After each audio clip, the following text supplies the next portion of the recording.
Sahabat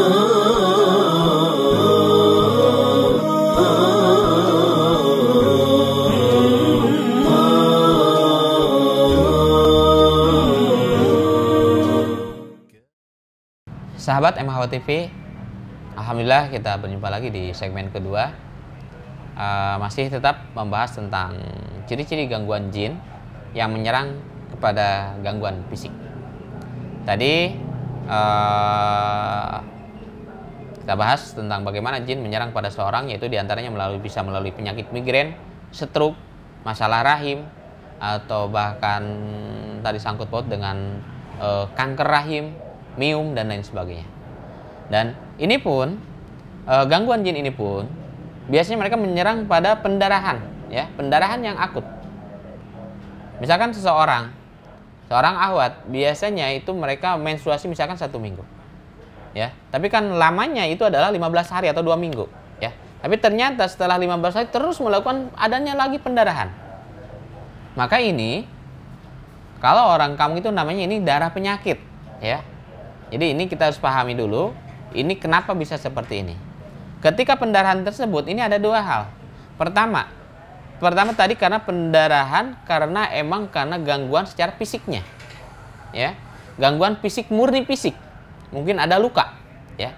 Jadi kita selaku peruqyah harus objektif. Artinya jangan sampai ketika seorang benar-benar karena gangguan fisik kita bilang oh ini karena gangguan jin. Tapi tetap kita harus objektif. Kalau misalkan itu, kita makanya ketika ada seseorang mengalami pendarahan, maka yang harus dilakukan adalah yuk coba bawa dulu ke dokter. Apa diagnosanya? Takutnya nanti ada luka di dalam, ya. Jadi ketika ada luka, maka ini jelas ini harus diperbaiki secara fisiknya juga.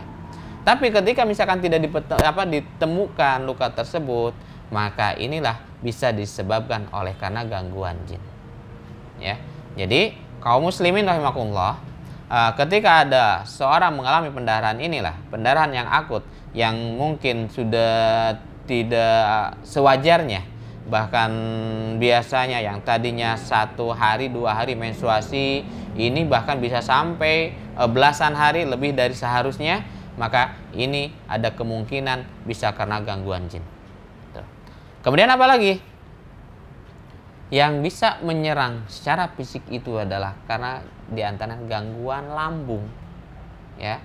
Gangguan lambung pun ini bisa disebabkan oleh gangguan jin. Contoh, ketika ada seseorang terkena santet, terkena guna-guna, biasanya mereka akan memasukkan, si dukun tersebut akan memasukkan medianya itu melalui perutnya, melalui lambungnya, ya. Maka di sini kita kaum muslimin jeliklah di dalam menilai, di dalam melihat kondisi seorang ketika seorang itu mengalami sakit.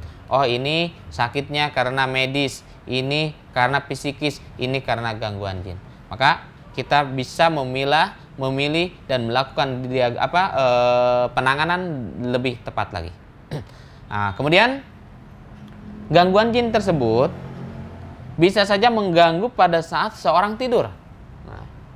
Jadi ini maka tidak sedikit kaum muslimin, ya, beberapa peruqyah ketika melakukan anamnesa terhadap pasien lebih cenderung diawali dengan menanyakan bagaimana, apakah sering mimpi-mimpi buruk, ya.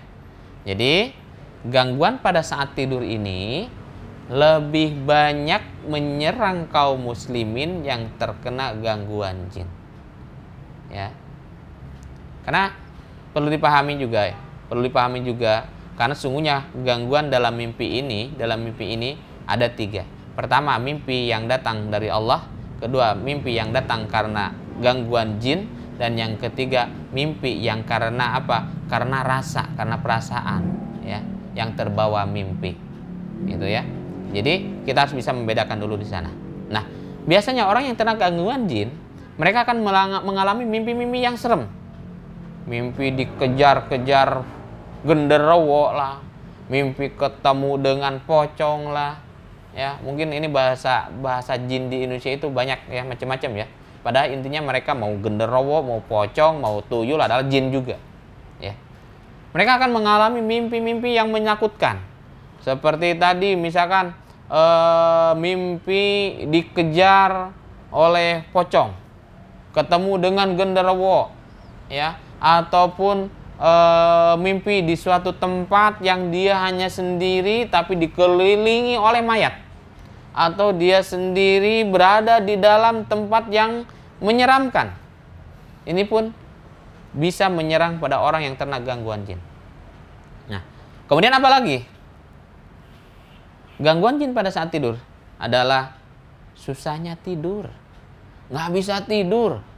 Nah, ini juga selain tadi gangguannya secara fisik, juga ini juga bisa sangkut paut dengan masalah kejiwaan juga, masalah psikis.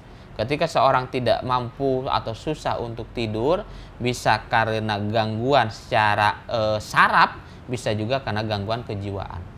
Dia mengalami suatu hal yang mungkin dia sulit untuk melupakan, bahkan mungkin juga mengalami suatu tekanan sehingga dia susah untuk merasakan ngantuk, bahkan bisa tidur karena ada hatinya yang terus melayang, ya, tidak bisa konsentrasi untuk tidur, ya.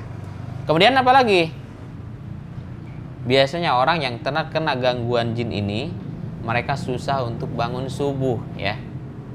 Ya, karena kata Rasulullah SAW, barang siapa yang sholat subuhnya berjamaah ketinggalan, sholat subuhnya ketinggalan berjamaah, maka sungguhnya telinganya itu dikencingi oleh setan.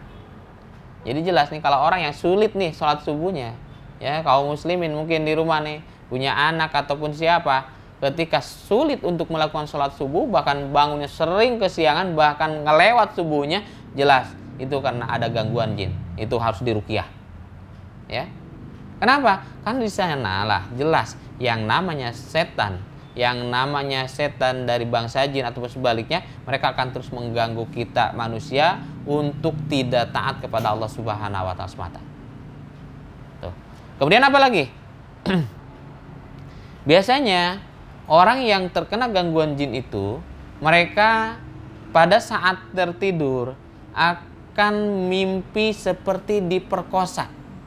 Maaf ya, ataupun mungkin sering mimpi hubungan badan, ya, ataupun pada saat itu sering mimpi basah lah, ya, seperti itu. Maka ini pun bisa didiagnosa kalau orang tersebut sedang terkena gangguan jin. Tinggal nanti kita mengetahui apakah jinnya itu karena apa, ya, karena jin mencintai atau karena apa, ataupun juga karena ada kedoliman, ya. Nah, kemudian sering tertindih, mimpi tindih, ya, kalau bahasa Sunda erep-erep, ya, sering erep-erep. Ketika tertidur kita mengingat kita bangun tidur tapi susah, kita seolah-olah ada di mana tapi kita sadar tapi kita tidak bisa berbuat apa-apa, ya. Atau bahasa ini tertindih oleh jin, ya, ditindih oleh jin atau erep-erep. Nah, ini jelas gangguan dari jin itu sendiri. Tinggal nanti apakah jin tersebut, gangguan tersebut karena kondisi rumah atau karena emang berada dalam dirinya. Karena beberapa kasus, ya, untuk kasus erep-erep ini ada yang disebabkan oleh kondisi rumah. Rumahnya bermasalah, rumahnya karena ada gangguannya, dan orang yang tidur di sana mengalami gangguan erep-erep tersebut, ya. Kemudian apa lagi? Ketika seorang dalam gangguan jin, ketika seorang itu tertidur, seperti tadi, mimpi berada di air, atau mimpi berada di tempat-tempat najis, bahkan mimpi terjatuh dari ketinggian, bahkan dia mimpi berjalan jauh sampai dia ngerasa lelah dan dia tidak jelas arahnya kemana. Nah, ini biasanya itu karena ada gangguan jin. Kaum muslimin, sahabat MH TV rahimakumullah. Jadi tanda-tanda gangguan jin dalam tidur ini biasanya lebih banyak dirasakan oleh kaum muslimin yang benar-benar mengalami gangguan ada dalam dirinya. Seperti orang yang dicintai oleh bangsa jin, orang yang kena namanya ainu jin, ataupun orang yang pernah memiliki susuk. Nah, ini maaf nih, sedikit saya menyimpang karena ini ada kasus. Saya ada kasus klien saya, dia selalu mimpi melakukan hubungan badan. Ya, ternyata ketika saya mencoba menganamnesa diagnosanya, dia itu dulunya pernah disusuk. Dan kemungkinan besar si jin yang ada dalam tubuhnya itu adalah lawan jenisnya. Dan karena sudah lama akhirnya berada dalam tubuhnya, mencintainya, menyukai orang yang disusuk tersebut, akhirnya hampir setiap malam dia diajak untuk melakukan hubungan. Dan alhamdulillah setelah diruqyah, kemudian diajak tobat dari susuknya tersebut, ternyata gangguannya hilang. Jadi kaum muslimin, sahabat MH TV rahimakumullah, maka hati-hatilah ketika ada di antara kita kaum muslimin, saudara kita, anak kita, mungkin ada yang mengeluh, oh saya mimpi ini, mimpi itu, mimpi segala macam, yang mimpinya tidak baik, maka cepat lakukan anamnesa. Bila perlu panggil peruqyah yang syar'i, ya, panggil peruqyah yang syar'i atau orang yang memahami tentang ilmu dari ruqyah sendiri. Kemudian sampaikan kepada beliau tentang keluhannya, sehingga akan didiagnosa kalau itu apakah karena gangguan jin atau bukan. Ingat, ketika kita memanggil peruqyah, walaupun itu peruqyah syar'i, maka jangan sedikit pun kita meyakini kalau peruqyah tersebut bisa menyembuhkan. Karena sesungguhnya yang bisa menyembuhkan itu adalah Allah. Wa idza maritu fahuwa yasbin.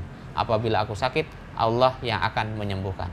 Jangan sampai ketika kita ingin meminta pertolongan kepada peruqyah, justru kita melakukan hal-hal yang salah, yaitu dengan meyakini kalau peruqyah tersebut bisa menyembuhkan. Karena sesungguhnya peruqyah tidak bisa menyembuhkan, ya, hanya Allah yang bisa menyembuhkan. Makanya di sini kaum muslimin rahimakumullah, lakukan terapi ketika kita sudah mengetahui itu adalah sebagai bentuk gangguan jin, lakukan ruqyah, bahkan juga bisa melakukan dengan ruqyah mandiri. Insya Allah nanti di segmen selanjutnya ada ruqyah mandiri yang kita akan sama-sama belajar untuk melakukan ruqyah mandiri ataupun dengan ruqyah air. Insya Allah kita bertemu di segmen selanjutnya. Jangan kemana-mana, tetap pantang terus MH TV.